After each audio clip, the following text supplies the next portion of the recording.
우리는 이 대림절을 지나고 있습니다. 대림절은 이 성탄절 4주 앞에 주일부터 이렇게 시작하죠.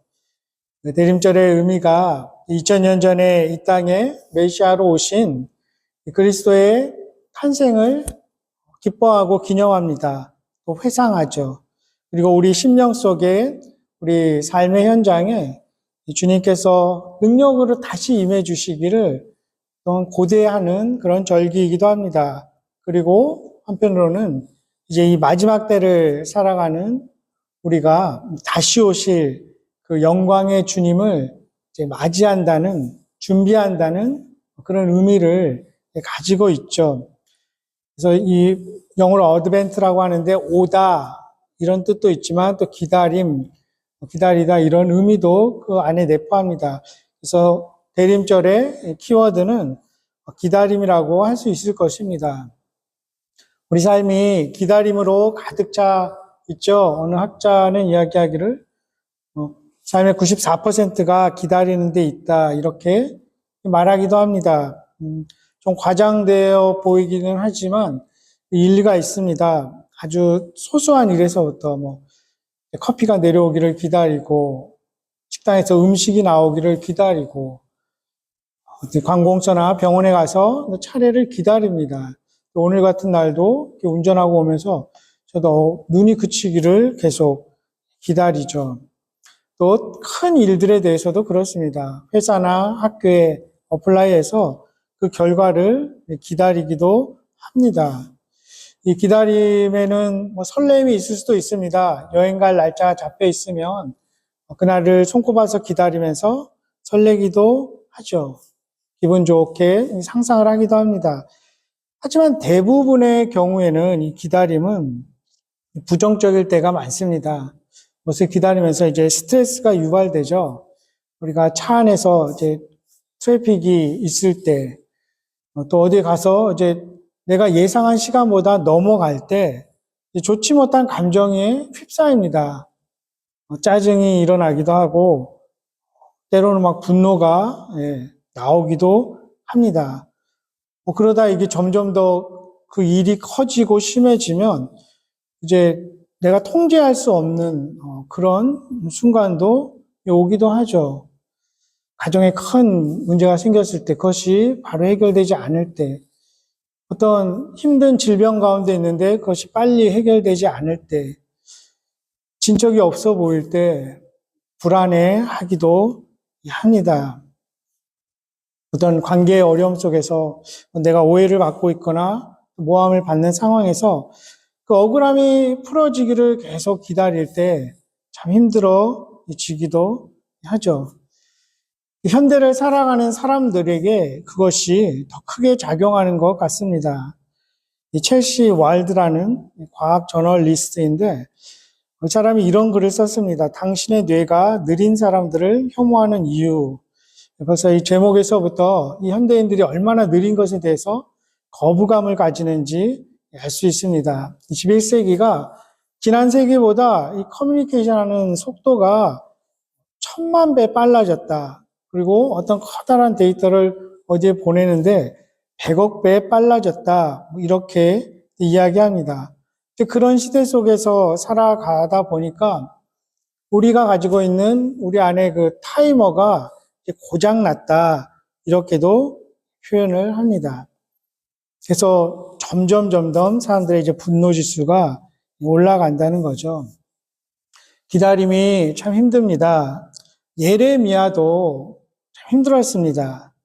물론 기다리다가 힘들어지는 것 자연스러운 그런 현상일 테지만, 그리고 그렇다고 해서 그 자체가 죄라거나 삶이 실패했다고 여겨질 수 없지만, 죄 짓기 쉬워지고 실패처럼 보이기도 하죠. 이 예레미야 선지자가 자신의 고국이 망한 것을 보면서 슬픈 노래를 짓습니다. 2600년 전 일이죠. 그래서 제목이 예레미야 애가입니다. 슬픈 노래죠. 자신이 고국인 남왕국 유다가 이 바벨론에 의해서 멸망되는 그 모습을 직접 목도합니다. 참 이루 말할 수 없이 끔찍한 장면들이 펼쳐지죠. 그 당시 상황이 열왕기야, 역대하 마지막 부분에 그리고 예레미야서 52장 부분에도 이렇게 기록이 되어 있습니다. 그런 상황에서 이제 자신도 그렇고 국가의 앞날이 불확실합니다. 그리고 철저하게 무능한 자신의 모습을 보면서 슬프게 노래를 부르고 탄식하고 원망하다가 어느 순간에 거기에서 시선을 돌려서 하나님의 인자와 신실하심에 시선을 두기로 하는 것이죠. 그래서 26장 26절에 우리가 읽었던 것처럼 사람이 여호와의 구원을 바라고 잠잠히 기다림이 좋도다 이렇게 노래합니다. 좋다라고 번역된 이 단어 많이 나오는 단어이죠. 유명한 단어입니다. 토브입니다.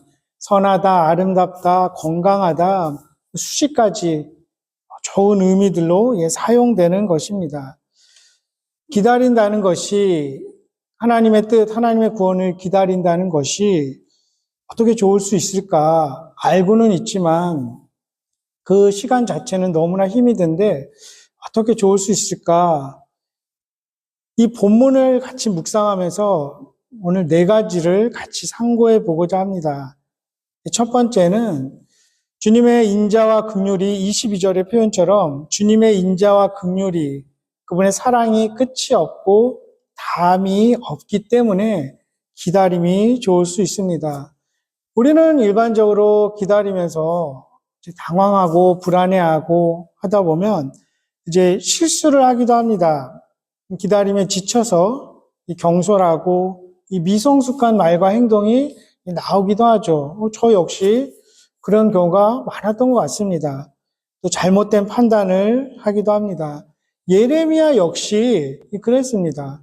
그런 힘든 상황들 기다림에 지쳐서 그 감정이 기복이 들쑥날쑥 하다 보니까 어떨 때는 막 하나님을 향해서 원망을 넘어서서 하나님을 모욕하는 그런 언사를 내뱉기도 했습니다.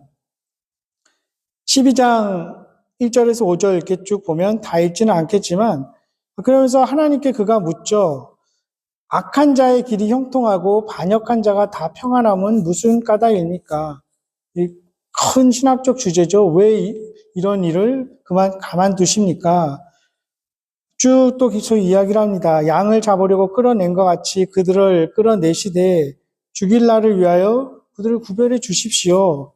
언제까지 이 땅이 슬퍼하며 언제까지 기다려야 합니까? 이런 표현을 합니다. 온 지방에 채소가 마르리이까 짐승과 새들도 멸절하게 되었사오니 이 땅 주민이 악하여 스스로 말하기를 우리가 나중 일을 보지 못하리라 함이니이다. 그들이 조롱하지 않습니까? 이렇게 부르짖습니다. 그때 하나님이 굉장히 유명한 대답을 하십니다. 그래 언제까지 기다려라 이런 기한을 가르쳐 주시진 않고 대신 사랑을 가지고 이렇게 말씀하십니다. 12장 5절에 만일 내가 보행자와 함께 달려도 피곤하면 어찌 능히 말과 경주하겠느냐. 너가 평안한 땅에서는 무사하려니와 요단강 물이 넘칠 때에는 어찌 하겠느냐. 하나님의 무궁한 사랑이 이 예레미야를 말과 경주에도 이길 만큼 그 강한 사람으로 만들기 위해서 그 시간을 허락한다는 거죠. 홍수가 나고 물이 넘쳐서 다 떠내려가는 그때에도 그는 견고하게 서 있는 자로 만들기 위해서 하나님이 그 시간을 허락한다는 것입니다. 이게 15장 20절 뒤에 가보면 하나님이 예레미야를 노성벽처럼 만들겠다. 누가 너를 칠지라도 아무도 이기지 못할 것이다. 내가 너를 건져낼 것이다. 이렇게 약속하고 있습니다. 즉 예레미야의 이 기다리는 이 시간이 자신의 어떤 의나 어떤 윤리성 이런 거를 점검하는 시간이 아니라 믿음을 시험하는 시간이 아니라 하나님의 다함이 없고 변함없는 그 사랑에 우리 삶이 뿌리 내리고 있다. 이것을 알려주는 이 시간이죠. 그것처럼 그 시간에 우리도 오르락 내리락 하는 우리의 감정이나 우리의 자신의 어떤 의지를 보는 것이 아니라 우리를 끝까지 담이 없이 신실한 그 하나님의 사랑이 우리를 붙들고 있는 그것을 보는 시간이 될 것입니다. 그 시간 속에서 지난 날들 동안 하나님이 어떻게 우리와 함께 하셨고 어떻게 우리를 도우셨는지 다시 되짚어보는 그런 기념비 역할을 하는 시간이 된다는 것입니다.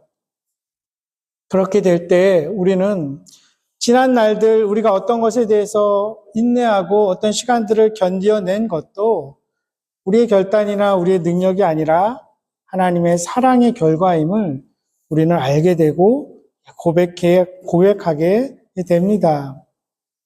신앙의 길에서 우리가 끝까지 견뎌내고 또 생존할 수 있는 것이 남다른 어떤 끈기를 우리가 가지고 있기 때문이 아니라 하나님이 우리를 긍휼히 여겨주시고 그 인자하심으로 계속 붙들고 계시기 때문임을 우리는 알게 됩니다. 그리고 그 하나님의 다함이 없는 인자와 긍휼은 앞으로도 우리를 떠나지 않게 될 것입니다. 그렇기 때문에 이 예레미야는 그 기다림의 시간을 더 하나님을 아는 지식, 하나님의 사랑과 은혜를 체험하고 깨닫는 그 시간으로 채워가고 있는 것입니다.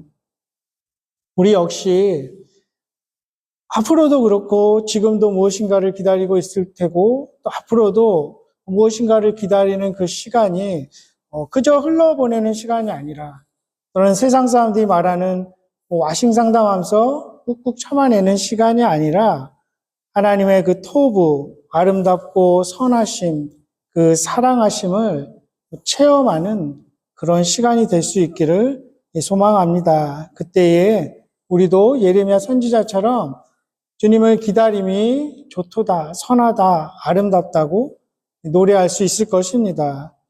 그리고 두 번째는 하나님은 기다리는 자들에게 매일 아침마다 새로운 그 사랑을 보여주시기 때문입니다. 23절에 그 주의 신실하심이 아침마다 새롭고 크다고 고백하고 있습니다. 우리는 모두가 날마다 아침마다 주님의 그 사랑 그리고 구원하시는 능력이 필요합니다. 지난날 받은 은혜로 오늘날 계속 살아갈 수 없는 거죠. 이것을 알았던 이사야 선지자도 33장 2절에 이렇게 말합니다. 주는 아침마다 우리의 팔이 되시며 환난 때에 우리의 구원이 되소서. 지난밤에 확신과 평안을 가지고 잠들었다 할지라도 일어나면 다시 흔들릴 수 있는 것이 우리의 연약한 믿음입니다. 특히 무엇인가를 기다리는 그 시간 속에서는 대체로 이게 불확실하기 때문에 계속 불안함을 수반하게 되죠. 그럼 그때 우리의 연약감이 드러납니다. 그런데 거기서 시선을 돌려서 다시 아침마다 새롭게 임해주시는 하나님의 사랑에 초점을 맞추게 되면 이 삶이라는 것이 나의 삶도 내가 통제하는 것이 아니구나 알게 됩니다. 무엇인가를 불안해한 그 깊은 내면을 들어가 보면 이런 게 있을 수 있는 거죠. 내가 나의 삶에 대해서 다 알아야 된다. 내가 내 삶을 다 통제할 수 있어야 된다. 어떻게 보면 나도 모르는 교만이 스며 들어가 있는 것일 수도 있죠. 그것을 하나님의 사랑으로 다 녹여내는 것입니다.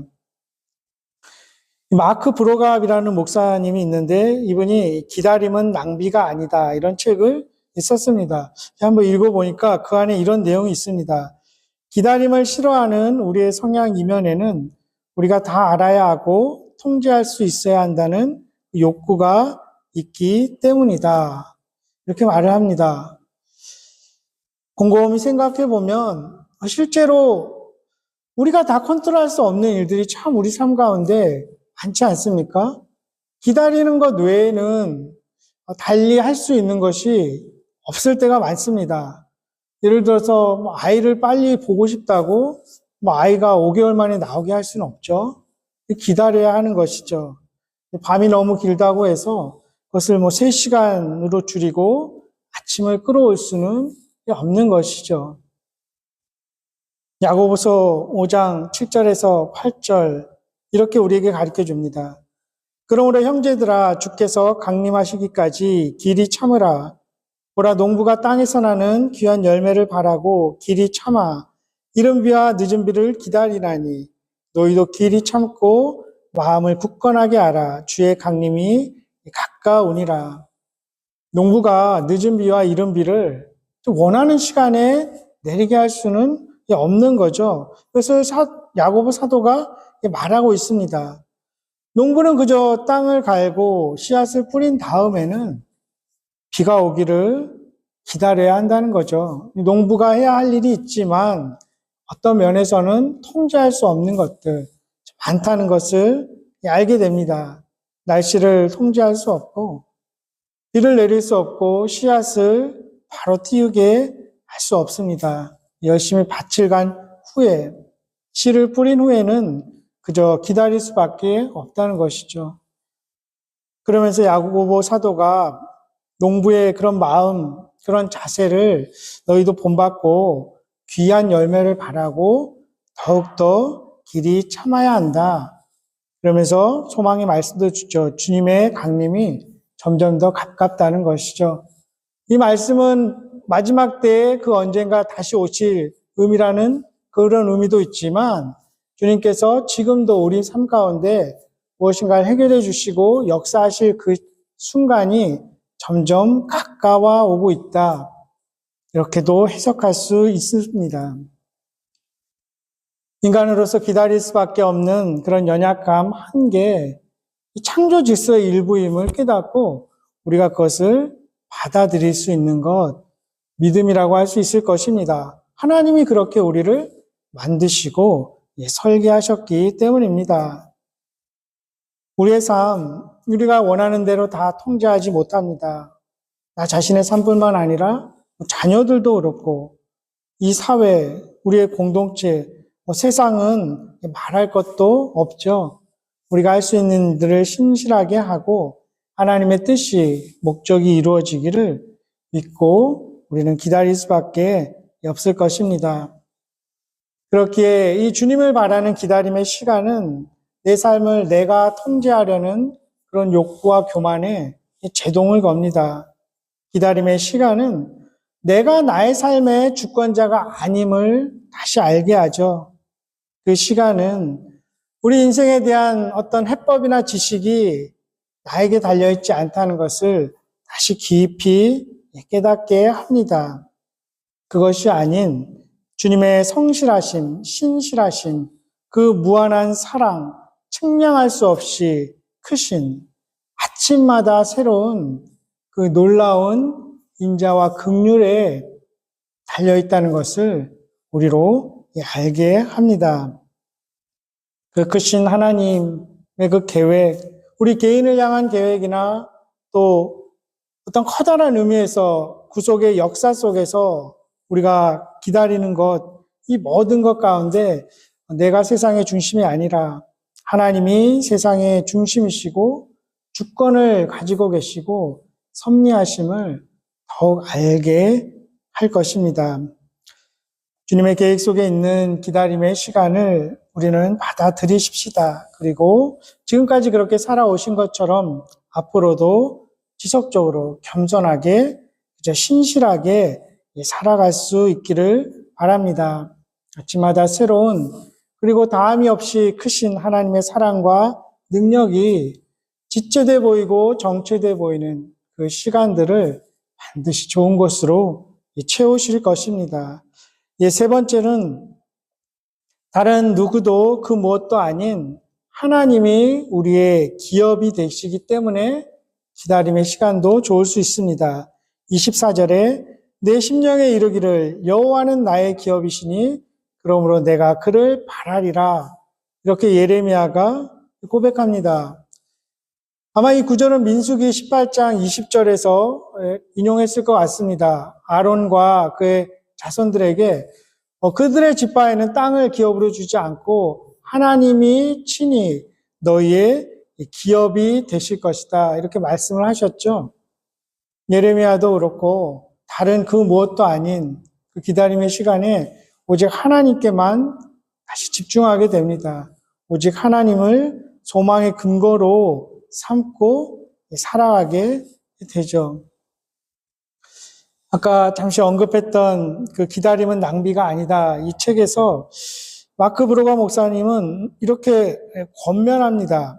이 기다림의 시간이 그렇기 때문에 어떤 우리 자신의 모습, 나의 의에 점점 덜 관심을 쏟는 시간이 되게 해라. 그리고 하나님의 의에 점점 더 관심을 쏟는 시간이 되게 하라고 권면합니다. 우리 삶에 대해서 모르는 것들에 대해서 앞날에 대해서 골똘히 생각하지 말고 대신 이 진리를 품으라 하면서 이렇게 말합니다. 하나님을 기다린다는 것은 나 자신의 삶에 관해서 모르는 것에 미지의 앞날을 바라보고 있는 것이 아니라 성경이 말해주는 하나님의 신실하심에 더 집중하고 배워가는 시간을 의미한다. 그러면서 그 시간들을 그 하나님을 좀 더 높이고 경배하는 그런 시간으로 채우라고 권면합니다. 질문 자체도 내 삶에 지금 무엇이 필요한가, 나에게 지금 무엇이 빠져 있는가 이런 질문보다 하나님은 어떤 분이신가, 하나님이 무엇을 하시는가, 내 삶에 어떤 일을 하시는가 이런 질문으로 바꿔라 이렇게 권면합니다. 기다림을 힘들어하는 것 자연스러운 우리 인간의 반응일 수 있지만 우리가 그런 나쁜 습관에서 벗어나서 우리의 상황에서 눈을 돌려서 심지어 그 시간에서도 벗어나서 시간조차도 만드신 하나님께 더 집중하고 하나님을 묵상할 수 있는 시간이 될 수 있기를 소망합니다. 다윗은 시편 25편에 1절에서 3절에서 이렇게 이야기합니다. 내가 주를 우러러 봅니다. 주님을 우러러 보는 자는 수치를 당하지 않을 것입니다. 이렇게 고백합니다. 그러면서 그는 그 시간을 하나님을 경배하는 시간, 하나님에 대한 지식의 시간으로 채우고 있습니다. 마지막 네 번째로 하나님은 25절의 표현처럼 구하는 영혼들에게 주님은 좋으신 분이기 때문에 우리는 기다릴 수 있습니다. 24절에 내 심령에 이르기를 여호와는 나의 기업이시니 그러므로 내가 그를 바라리라 하도다 하면서 구하는 영혼들에게 주님은 좋으신 분입니다. 이렇게 고백합니다. 특별히 우리가 주목할 수 있는 것은 복수형을 쓰고 있습니다. 구하는 영혼들에게 이렇게 쓰고 있죠. 그리스도인들이 혼자 고독하게 시간을 흘려보내는 것이 아니라 함께 기다린다는 것입니다. 또 그 시간 동안 함께 간구하며 기도한다는 것이죠. 성경적인 기다림 그리고 공동체에서 함께하는 기도가 긴밀하게 연결되어 있음을 우리는 보게 됩니다. 물론 이 구절에서 기도한다는 직접적인 언급은 없지만 하나님께 구한다는 그 표현을 보게 됩니다. 하나님께 구하게 되면 기도는 필수적일 수밖에 없죠. 그리고 그렇게 함께 기도할 때에 우리는 함께 더 잘 기다릴 수 있고 또 서로 기다리는 시간들을 도울 수 있다는 것을 알게 됩니다. 신약의 많은 공동체들 다 함께 기다리는 모습을 봅니다. 로마서 8장에 양자된 것을 기다린다 이런 표현을 쓰죠. 디도서 2장에도 복스러운 소망을 기다린다. 베드로서 3장에도 하나님의 날이 임하기를 간절히 기다린다. 성경의 마지막 책인 요한계시록도 주님이 오실 날을 기다린다는 고백, 마라나타로 끝을 맺고 있습니다. 공동체적인 그 기다림, 그 소망이 믿음과 얼마나 긴밀하게 연결되어 있는지 알 수 있습니다. 즉, 기다린다는 것은 행함이 있는 믿음임을 우리가 보게 됩니다. 기다림의 시간, 개인적으로든 또 공동체적이로든 어떻게 보면 선택이 아니죠. 다 주어지게 되죠. 정도와 길이의 차이는 있지만 예수님을 따르는 삶에는 반드시 기다림이 포함되고 있습니다. 특별히 대림절을 지나는 이 계절에 다시 오실 주님을 우리가 고대하면서 기다림의 신앙 함께 묵상해 봤으면 좋겠습니다. 그리고 기다릴 수 있는 또 힘과 믿음과 지혜를 달라고 구하게 됩니다. 이 예레미야에게 하나님은 어떤 약속을 주셨을까요? 예레미야 33장에 보면 이 33장 10절, 어떤 사본에는 11절 같이 묶여 있는데 한 구절인데 굉장히 좀 깁니다. 제가 읽어드리겠습니다. 여호와께서 이와 같이 말씀하시니라. 너희가 가리켜 말하기를 황폐하여 사람도 없고 짐승도 없다 하던 여기 곧 황폐하여 사람도 없고 주민도 없고 짐승도 없던 유다 성읍들과 예루살렘 거리에서 즐거워하는 소리, 기뻐하는 소리, 신랑의 소리, 신부의 소리와 및 만군의 여호와께 감사하라. 여호와는 선하시니 그 인자하심이 영원하다 하는 소리와 여호와의 성전에 감사제를 드리는 자들의 소리가 다시 들리리니 이는 내가 이 땅에 포로를 돌려보내어 지난 날처럼 되게 할 것임이라. 여호와의 말씀이니라. 주님은 분명히 좋은 것을 약속하십니다. 마침내 우리에게 선하신 아름답고 좋은 하나님의 뜻을 이루어 주실 것입니다. 하나님은 인자와 긍휼이 사랑이 끝이 없고 담이 없는 분이기 때문입니다. 기다리는 매일의 아침마다 새로운 인자와 긍휼을 맛보게 하시는 분입니다. 그분의 성실하심은 참으로 크십니다. 그리고 그분은 구하는 영혼들에게 반드시 좋은 것으로 채워주시는 분이십니다. 끝으로 이 하나님을 만났던 그 다윗의 고백과 노래가 대림절을 지나는 우리 모두의 고백과 노래가 되기를 기원합니다. 시편 27편 13절 14절입니다. 내가 산자들의 땅에서 여호와의 선하심을 보게 될 줄 확실히 믿었도다. 너는 여호와를 기다릴지어다. 강하고 담대하며 여호와를 기다릴지어다. 기도하겠습니다.